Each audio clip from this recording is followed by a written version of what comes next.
Hi everyone, welcome to Graduates Unleashed panel on Arts and Technology. I'm Daljinder, so I'm a freelancer across journalism, marketing and events, work with companies like Eat Freaks, Gaysians, basically nationwide but mostly in Leicester and Birmingham, and just really passionate about everything from LGBT rights to seeing more women in high levels of companies, very interested in governance, hence why I've joined Graduates Unleashed to be part of their committee, and that's me. Scott, could you start us off by telling us a bit about yourself? Sure thing.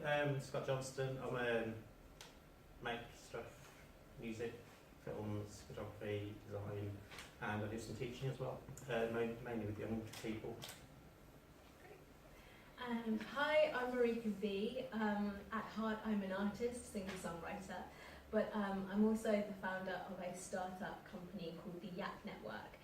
It's a digital and technology company that trains young people with the skills that they need for the jobs and enterprise market. So that's what I'm working on.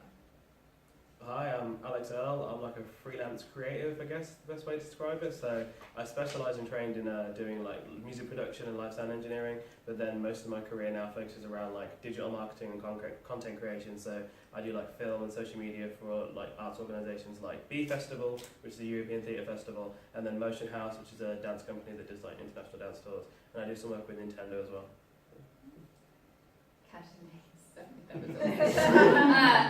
I'm Naomi, and I'm a digital arts practitioner. I work with a company called C&T.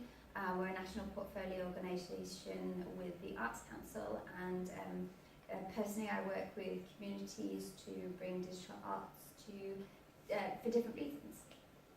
I'm Shaniqua Paris. I am a journalist for the BBC. I work producing radio shows and reporting, and what else do I do? I write as well. I write poetry, blogs, and host events and content create. Clearly Shaniqua does far too much, do you? It's lovely to have you all here today. Thank you for joining us. But starting off with Scott, what do you think about when we say the Quest talk about arts and technology? For you, what does that mean as a filmmaker? To get this one out of the way, I brought something with me. Oh really? One thing with me, which I thought. One prop. For the first time that Matt at Icon mentioned this to me and asked me to come, it's not my natural habitat talking about what I do. Yeah. But the first thing that popped into my head was this postcard, which someone gave to me about 20 years ago. And I think this, any time that I do anything like this, I should definitely start off with this postcard. Okay, I can't decide whether to be A good example or a horrible warning. Yeah, in terms of the nature of this, talking to graduates about career paths and potential, I don't think I've had like a straightforward route to where I am, so that kind of sums it up for me. I don't know whether it's a good example or not to hear my story, but in terms of technology specifically, that kind of factors into my work because I'm almost completely uninterested in it. in the sense that I use loads of it and it's incredibly useful, but I have no particular interest in it outside of it being tools that I use. Yeah. So innovations are kind of things that happen that I'm kind of may use, but I'm much more interested in things that already happened. So I'm kind of I don't know where I fit into this, but yeah. Well, that's always the interesting point, isn't it? There's like a lot of people, artists who like the idea of technology, use it a lot, but then it's always interesting how opposite point. Yeah, I'm quite wary of it myself. How so? I mean, specific example, sort of technology in terms of music and film, which is what I use it for mainly. It can make you lazy, and I think it can culturally make us lazy if someone is doing a lot of the work in terms of creating technology for us to use.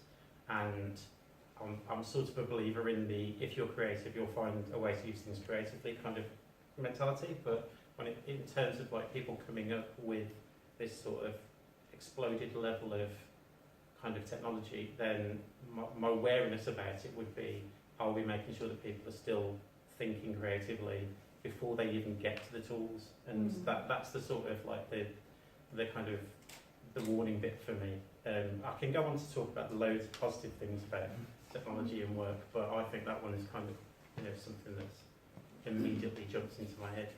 Well, you've talked specifically about your experience doing music videos as well. Do you think in this day and age, is it even any point of them with the way technology is starting to work? We don't have television like stuff like MTV in the same way. It's a So- completely different conversation though when you talk. I mean, like I was saying about teaching. When I talk to young people about what we're doing when we're making a film together in a room, it's a completely different conversation, completely different platform to where we were 20 years ago. With the same, kind of same ambition and the same creativity, but it's going in a whole different place now, and that does affect how you think about what you're saying to people and what you have to offer. So it's like a crazy, mad, exciting thing to me, but at the same time, I'm also always, because I'm a bit slightly cynical person, I'm always looking for the way that someone's trying to control and harness creativity in one direction, and yeah, I'm very much into kind of promoting thinking away from the tools as much as possible. I mean, for instance, some courses I teach, they don't get to use any of that gear like until the very end. And so, I call it like a guerrilla type sort of attitude, where it's like teaching life skills and sort of creative thinking rather than just I want to be a musician or I want to be a filmmaker. So, because that to me is where it all comes from, the same pot, the creative pot that you have, can be thrown into different things, and the tools to me are sort of the end, Yeah. really. So for you, even when it comes to your students, you might encourage them to start off using like traditional filmmaking Absolutely, techniques. yeah. I mean, it's harder because we don't have photography labs and things like that, and that analog media is kind of where my passion lies. But to a certain extent, you can still kind of like get a flavour for that, without actually having the tools to do it. But yeah, if I had my druthers, I'd be teaching like old school photography and real basic building blocks of kind of image making before we get to. And I think some places still do courses that offer those kinds of things. So it's not completely hopeless. Yeah, well, it's coming back in fashion. I mean, like even you have apps nowadays that try and mimic the kind of lovely quality of It's very interesting. Yeah, I'd love to know what other people think, but it's really interesting when I encounter young people and they gravitate towards anything that's not now. I'm always interested, and I'm like, it's manufactured nostalgia. If you look in the last couple of years, the 80s have become like the it thing for television and media. Look at Stranger Things with the It remake. That a lot of Guardians of the Galaxy, Thor Ragnarok, the 80s vibe and visual was giving us a generation of people. Polaroid apps. I have a VHS camera grade app on my phone. It's cool. Like, because for me, I'm a 90s kid, so I vaguely remember being on the board of like I have cassettes and vinyls that I had when I was younger, because my family didn't get like broadband or CDs until much later. But then I still use that now because that is like what my medium is. So it's weird having like nostalgia for a time that you literally weren't alive for, but that's how like a lot of people of the modern day kind of feel when it comes to like I said, they're kind of taking the analog kind of distortion and grittiness and taste, but using it in a digital form because we've never had access to the pure analog, like developing photos or. And there is a nostalgia for it. It's a bit scary as well though, because you think like, do people look to the past when what's around them kind of looks not that exciting or is drying up in some Very way? good point. And There's that this does level make of you think. attachment, isn't there, to like wanting to keep and hone on to what was, and Or is it just a natural Yeah. curiosity about like some exotic sort of like thing that you've never encountered, but it's only a generation removed. You might come across teachers or older kind of siblings or whatever who will kind of actually have like lived experience of things like VHS and vinyl and stuff like that. And I find it all very interesting. Well, actually, Alex, when you mentioned Nintendo, that's immediately what I thought about, that kind of Yeah. nostalgia. I remember being a kid and having my own Nintendo. Whereas nowadays, for example, just this weekend, my cousin was sitting playing Fortnite on his phone. And actually, I find it quite interesting when creating a game and game design is almost an art form. Can you really appreciate it on a tiny little phone? In the I same think way? that you can, like, with each new device and each new generation of like media or console that you want to engage and play games with, comes its own kind of set of designs and its own like caveats and its own way of tackling it. Like Fortnite is an interesting one for me because like it's just a great time for video games, especially with the whole free-to-play model. That's what Fortnite capitalised on, the fact that anyone, like, you know, your nan, your little brother can all whack out your phones, get this game for free, pay no money for it, and all play together, and it's like a fun time, and it's reasonably easy to understand. The fact that Fortnite is a game that was made with like a more traditional like controller or PC kind of thing in mind, but because everyone has mobile phones, it's the biggest market in the world when it comes to like media and app distribution, and the fact that if you get something on mobile and you make it work, you can just print money for the rest of the time, you know. If I buy a game for like 60 quid on my Xbox or whatever, that's me playing that, maybe I'll pay a bit more for DLC or skins or whatever, and then that goes away once I've completed it. With this phone and this game, it's a forever, it's like an online service, it's always going, it's always got new updates and new things, and it's a constant way of making money until people, you know, either break their phone or that company goes under, like there's no limit to what it can earn. So mobile gaming is massively a thing because people and companies, even big companies like Nintendo that usually make traditional games, they've got like the Super Mario Run app, they've got Animal Crossing, they've got Fire Emblem on phones because they know they can get that constant revenue stream and a constant expanding audience because, I mean, who doesn't have a phone? Like, you may not be into free. Yeah, you've got no Yeah. free That word free, even if it's got you know, may offer in-hand microtransactions. purchases Yeah. underneath it, but it's still that word free is so attractive to people and kind of. I've got a question, sorry. Oh. If you're saying about it's like it's there, it's constantly there, so it's printing money, but is there not, you know, if we're talking about this sort of analog where this analog technology where experts were the only ones who could produce photos, you had to take your film to a booth to get it developed. So experts had to use the technology, and now anyone can use any of the technology. Basically, you can. A lot of content, even like graphic design. I'm not a graphic designer, but I use Canva to Canva's so make good, though. like all my programs and make, you know, everything I do. I make a logo on Canva. It's really easy to do. Does that make you less of an expert? No. No. It's But encouraging I'm not you to paying. become. But I'm not paying someone. Before I might have paid someone. So my question is the fact that it's all so accessible, meaning that it's devalues or makes it Devalues. less authentic? It's kind of to a point. I mean, if you look at music, you know, people don't buy albums anymore. Like, if I want to make it big as a musician, if I like put my heart and soul into it, put all my money into making an album that's like a great album, amazing songwriting, great art, no one will buy it. People will stream it. When you stream a song on Spotify, the artist gets like 0.0006 pence per play, something around that figure. It depends on the streaming service. It's around like a fraction, like 100th or 1,000th of a penny you get per play. Like, even if that compounds to the millions, like, that's nowhere as selling as like a million albums. Like Michael Jackson selling a million albums, that was like, you could live your life on that. I couldn't do that because we view media as disposable. Like, we don't have the same value as like, oh my god, I'm buying an album, or even like in the early 2000s, I'm spending 99p on like a track on iTunes. It's just like, I'll stream it, or like a lot of people just have free Spotify, so they'll just, obviously Spotify makes money from you listening to ads, and that's how you kind of get back to you, but people just don't value media in the same way. Everything is like, oh, Netflix, the film will be there, you know, stream it from Spotify, watch it on YouTube.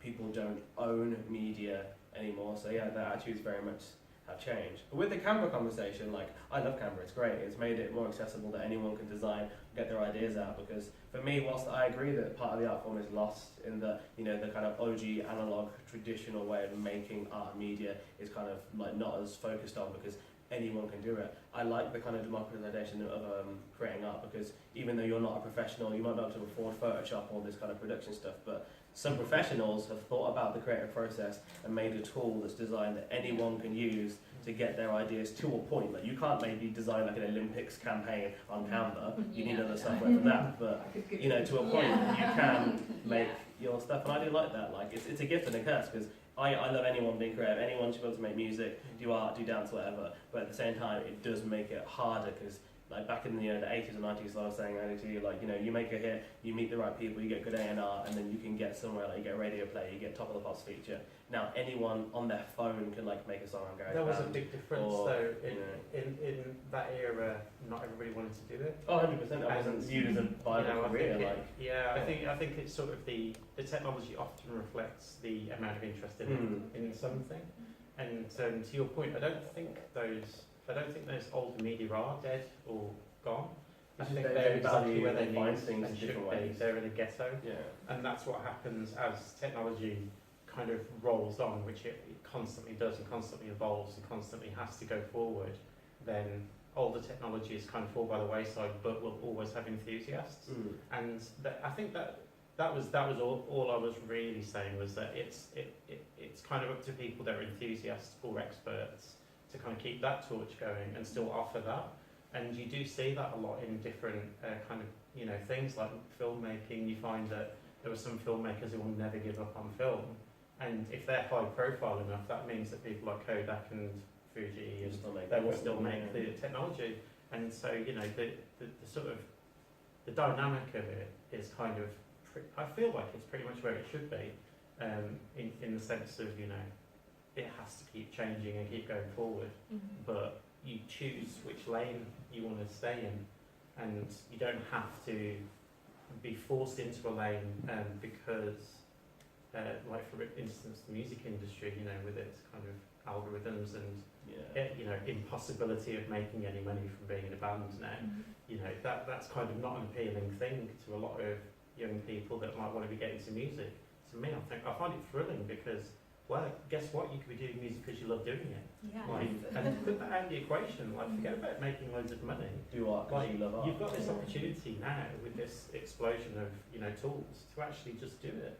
And you don't need to be an expert, and you can surprise people by not being an expert and come up with new stuff. Yeah. But if you've always got that kind of mentality of, yeah, but, you know, when is it going to pay off for me, then it could be frustrating for you now.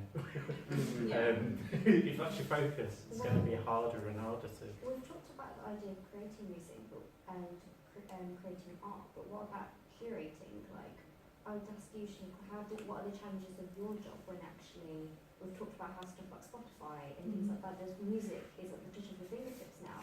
How does that impact your job, and what are your favourite parts of your job, and maybe the challenges of it with technology? I'd say at the moment, a good thing when it comes to radio is the podcast and how that's a huge thing. However, a big thing for me is when it comes to podcasts is basically just radio. So it's radio in a different side, because it's something that you can it's more daring, because everyone does their own podcast, so you can be as wild and as crazy as you want. When it comes to radio at the moment, we have to really play it safe, because we have to, you know, respect this side of people and respect these people and make sure it's national so everyone can enjoy it, and then there's less of like an age restriction or like a race restriction, so it ends up being watered down, and like there's not much it's not as nitty gritty as when it comes to different podcasts. So that's something that I think is changing the way people perceive radio, but hopefully it could be in a good way to bring people back to actually listening to the radio. And then what would you say the challenges of my job? I'd say a huge challenge is being able to represent everyone, because we're in a day and age now where it's so easy to offend someone. You can offend anyone by saying anything, and it's being very careful to represent everyone in a fair way.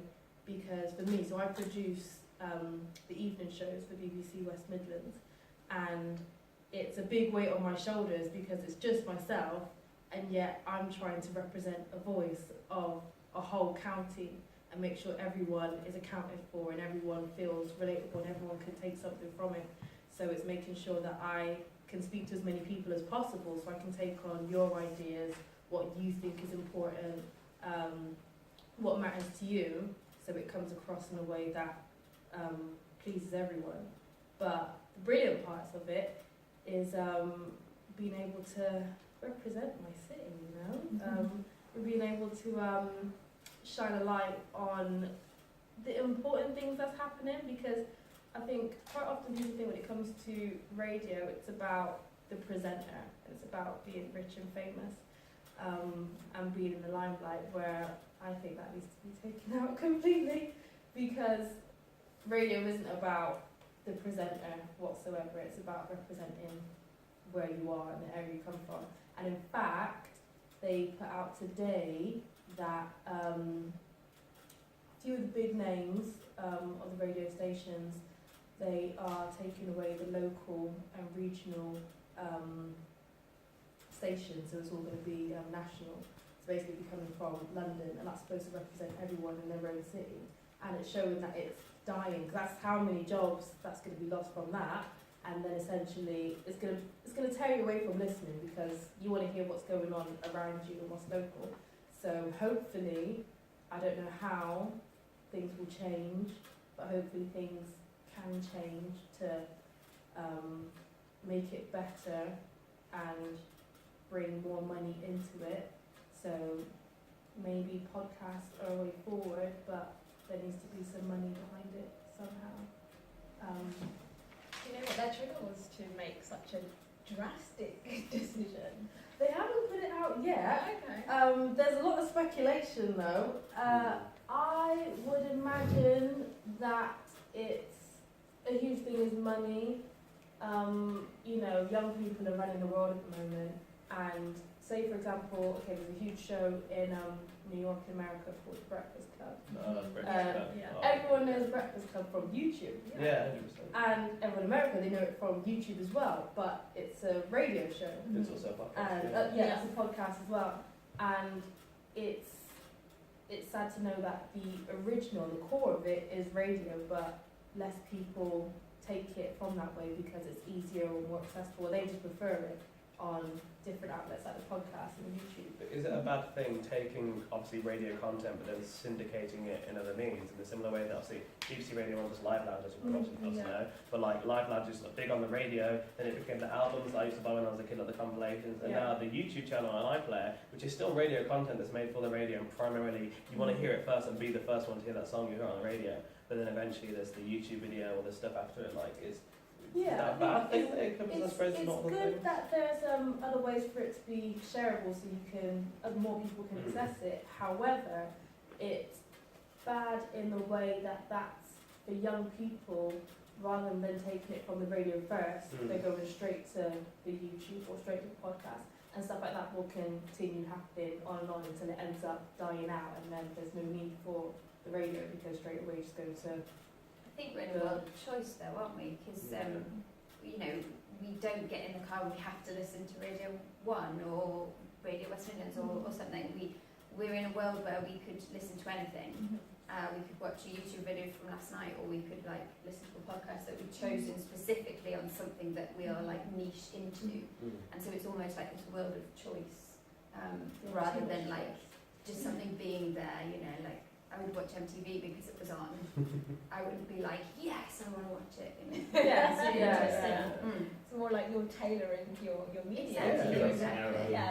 Because our time is valuable at the end of the day, and like most people, I guess, are like my age and younger. Like when I have my own place properly, like I will not have like live TV. I mean, I probably have a radio because my mum's had a radio, just having some background noise is a different thing. But like for me, it's not that I dislike radio. I still love listening to our local radio shows. My friend Tim's on BBC Radio, and I listen to his show when he does stuff. And like I love Radio 1, different presenters and shows and that. But like I'll just listen to it as a podcast during my own time, because for me, like live media is kind of dead. Like I don't want to be told that I have to watch this. I don't want to have to watch Doctor Who at 7 o'clock on a Saturday. You know what I mean? I'd rather watch it when I want to, like when I'm on the train, or like, you know, I listen to this radio show on WM, like the Asian Network, do some great stuff. I'll listen to that when I want to. Like I don't like having to change my life personally to fit around media. So even though I'll never fit, it's just the different schools of thought. Yeah. I think because when it's in the there and now, I think it brings like a sense of community, because you've all experienced it together. that time, together. So you're all in the know about what's happening when it happens. So when,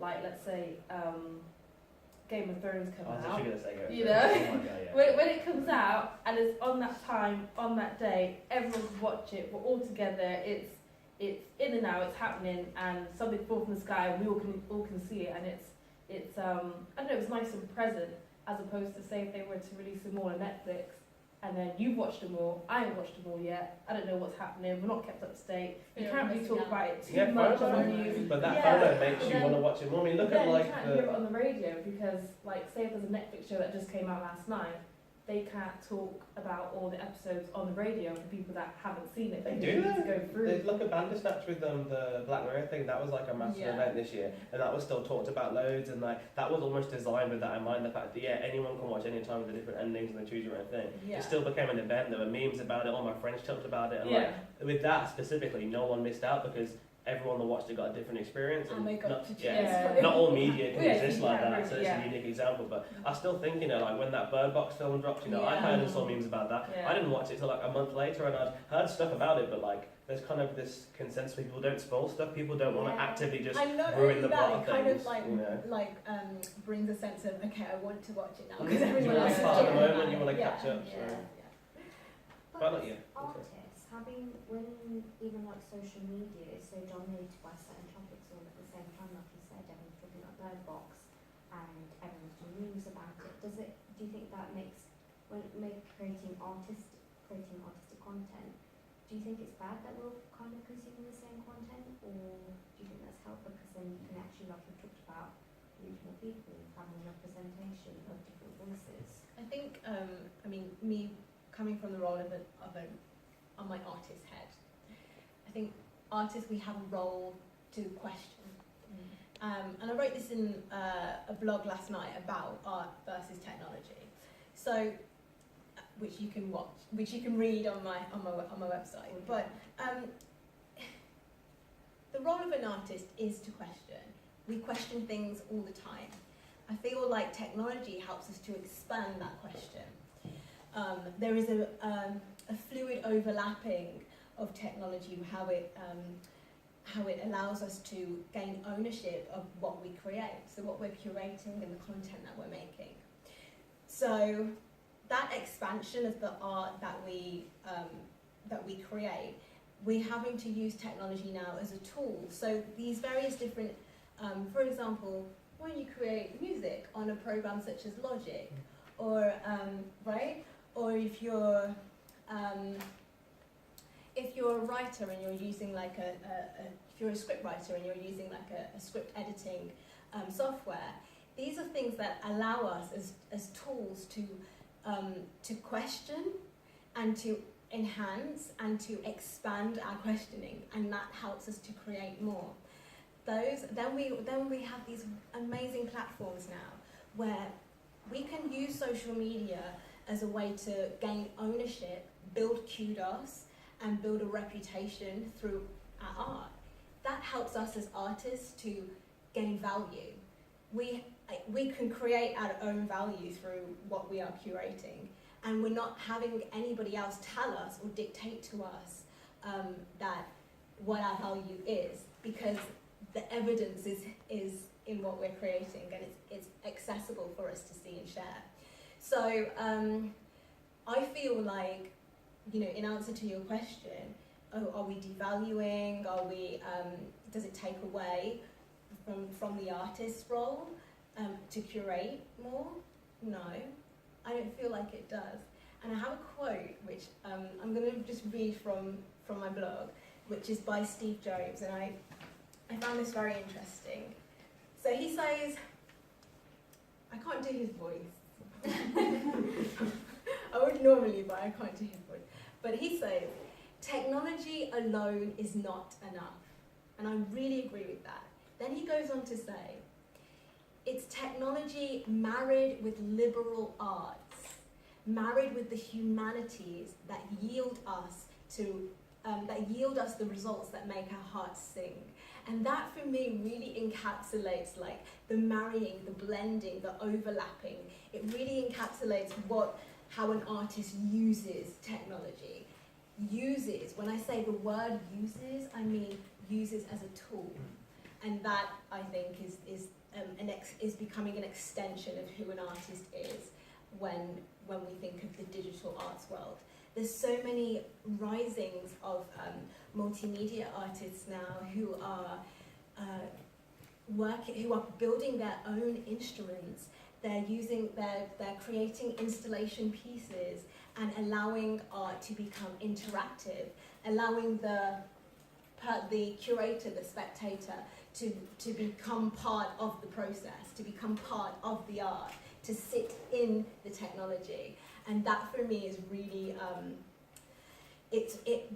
really exciting. I feel like we're on the cusp of some very exciting times. And the reason why, for me, being a singer-songwriter and then learning more about technology and wanting to build a bridge and a gap between the skills of being an artist and then trying to transition between this digital world. I think there needs to be some guidance between that, and that's why I created the YAP network, because I wanted young people, young artists, young creatives to have the tools that they need to build and to also work within the industries that is going to be ever evolving.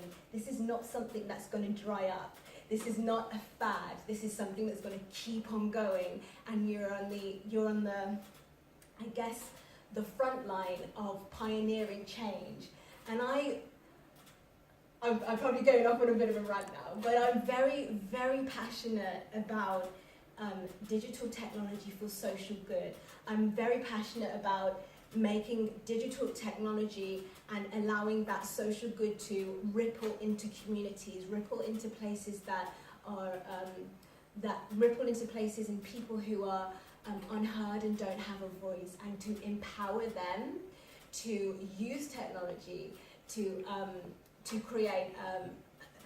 create something that is their narrative, that is their story, that can be told and shared. And I think that's super important. I think the role of an artist, for us to question that, is important for us to question what can we do to make that transition better. And that's my stance on the arts versus technology. It's a tool, it's to empower us, and it's to also unite us. Although there is this split divide, and there is a very much a grey area where we think of digital and we think of technology and we think of the all-consuming nature of it. And that can often become much more detachable and disconnected to us as human beings. And I think it's really important that we remain grounded and have some sort of guidance around the well-being, because we don't really know what the effects of using VR is going to be like. What health effects is it going to have an impact on us if we keep on using this? What if we use VR, and people are using this every day to enhance their health? That's great. And what if we're using it for entertainment purposes? Does it have damaging effects and things like that? Does it have mental health effects? Does it have these sorts of things? And I'm mindful about how as artists we delve into that world, but also how we protect ourselves in that world. Well, speaking of VR, obviously Naomi is something I've been more experiencing. For you, just even generally when it comes to your career, how has technology helped you, and what are your thoughts? I think this conversation is really interesting. Yeah. So for me, I like to use technology with communities. Yeah. And so when we're talking about, everyone has access to it, everyone can do it, I go out to people and I just say to them like, oh, we could use, how am I ever going to do this? And so for me, a lot of my work is making sure that those tools are used to empower, are used to for social good and things like that. And so so when I do my projects, it's about using that in a way that technology we know will make younger generations want to do something. So if you say there's going to be a digital detective trail, which is something I did in St Paulfield recently, I made like a storytelling trail and it was a mystery.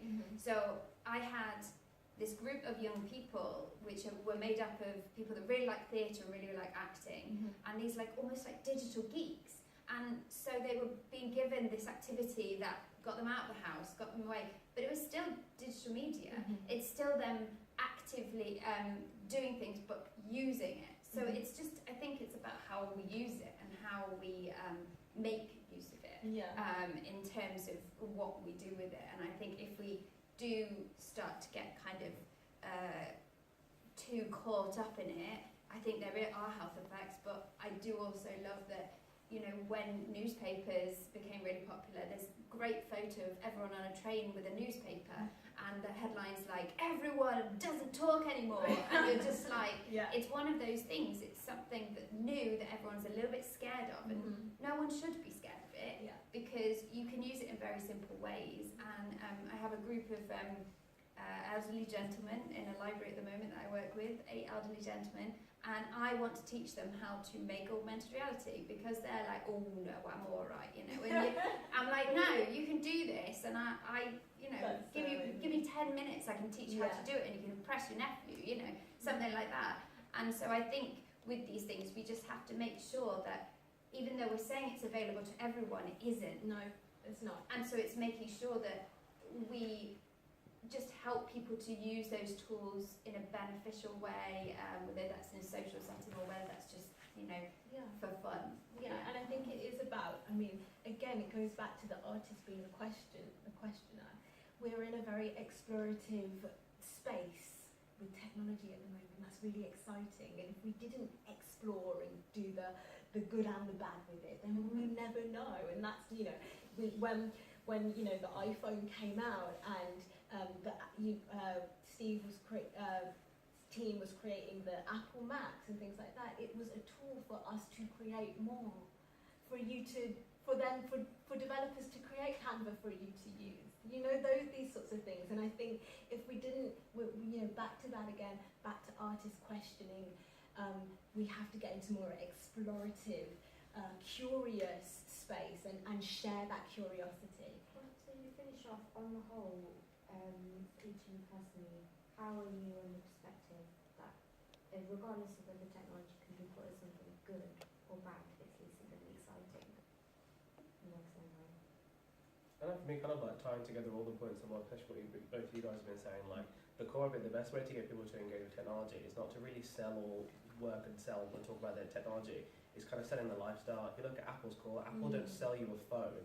They see the life with that phone. You're cool because you have an iPhone. You're creative because you have an iPhone. It's not like, oh, you know, buy this PC, buy this Mac, because with a Mac you can make this stuff, you can do these things. And similar when you're looking at VR with those other gentlemen, you're not being like, oh my God, you augmented reality. You're like selling them like, this is a chance for you to connect with your, you know, grandchildren. It's a chance for you to learn a new skill and to, you know, engage in something that's new and different. And it's for them as well. Yeah, exactly. It's for everyone. If you sell the lifestyle with the thing, even with VR, I'm a massive advocate of VR. Like, I spent my entire dissertation studying and making like VR solutions and products and stuff. I love it, and the fact that for me it was like, oh my God, I can just sell people an experience. So my project was like the idea that saying people can't afford gigs because gigs are expensive nowadays. What if you could find a way of taking the live experience and then linking it via VR, so you could be in a virtual world that was customly bespoke linked to a concert, so you could experience like a live visualization based on the concert. So I made a prototype of that and then shopped it around. And when I showed it to people, it was just like, oh, do you want to see like a live virtual gig? And they were like, oh, that sounds cool. Like, I like music. Like, how does it work? Pop it on. But if I'm like, hey, do you want to be immersed into like a virtual world with these goggles? They'd be like, oh, what the hell? Oh, this is like Matrix stuff. So you sell them the lifestyle. You sell them the end point of it. And even down to marketing, the reason that, you know, Netflix, Apple, Spotify is because they sell you a life of like, you know, it's not like, oh, just get this data, get this stuff. It's like, have this ease of access, be part of the zeitgeist, be part of the social movement, be popular with your friends, talk about it, know the current memes. Like, that's why you prescribe to all of these services, and that's basically the core of using arts and marketing, is that you're using, you know, Facebook and Twitter to be like, hey, you over there that's liked my page, look at how this art on this thing that I'm doing can enrich your life or offer you an experience you've never seen before. And that's, for me, the core of, like, even though social media has many caveats and many negative sides about how we engage with it too much and how, like, over to a point, like you were saying, when talking about being an artist and being the voice and, like, exploring your work, it can have a detrimental effect, as some artists now only want to make work that has kind of a viral nature that will get likes, and they'll do things for the likes or for the clout, and kind of lose their initial point of the, oh, I want to make art because it's my art and it's my vision. But I think that's more of a cultural aspect of digital technology, especially of like the sharing of art. I feel like the culture and the content comes one on one. I guess it's the same kind of. For me, it's tied into, especially being a person that I've gone from being a heavy user to then a heavy curator and then creator. Like a lot of people, from my own experience, a lot of the times I know, because I do music, like yourself, Jim, at the same level, but I love doing music. Yeah. And that for me, I know I could cover like a jazz song. I would be like, oh my god, I've spent all week learning this. It's like a piano thing. I'll nail it. Or I could just like whack out a Post Malone cover, and the Post Malone cover would get a million more likes than some kind of like obscure jazz. Why? ballad. Because it's popular culture. Exactly, yeah. Yeah. But the quality of the music is like, you know, it's completely subjective. But like the popular culture says that Post Malone is cool and what we likes. See, I think we have a responsibility though, as artists with digital technology, to make sure that we're using it responsibly and making sure that it can be used responsibly. So something we were talking about before we started was we're working with a special needs school at the moment, looking at how technology can be used through our technology Prospero, which is a kinetic learning tool. And so we were talking to teachers and saying, if you put a VR headset on a kid, they're in their own world. They're not interacting with other people. They're not socialising and gaining those skills. So what if you take the VR headset off and you all have it on a phone? So there are now, 15 children stood in a room, all able to see the same thing at the same time, and suddenly it becomes social. So it's just then how we use it properly and how we make sure that we're responsibly showing people how to use it, rather than saying, go in your bedroom, turn on your computer and do it. It's that thing of how does everyone do it in the real world without affecting our lives and our mental health almost. Yeah. Speaking of the real world, and likes and things like that. Are we in the real world? Hopefully this event has given a lot of people a lot to think about with our relationship with arts and technology, and actually how to use it responsibly, whether it's their practice, whether it's their own personal use, as we touched on, and then actually hopefully this is a great way for them, technology is such a great way for them to actually access this talk, because of course this will be won't it? But Love that. But we just want to say thank you for all your thoughts that you've shared today and your experiences, and just it was so fascinating to hear each of your individual perspectives on something that's a complicated subject that we even still don't know We're still where it's going to exploring. go. We're just going to have fun with it and Yeah. see what happens really. But I think the idea of responsibility is really important, and that'd be a really good conversation to hopefully carry on online somewhere. I mean, obviously our Twitter is at Grads Unleashed. On Instagram, Twitter, and then obviously we've got our Facebook. But then we've got our next Artist Tuesday coming up on Wellbeing on March the 26th, so hopefully everyone will turn up that option then to come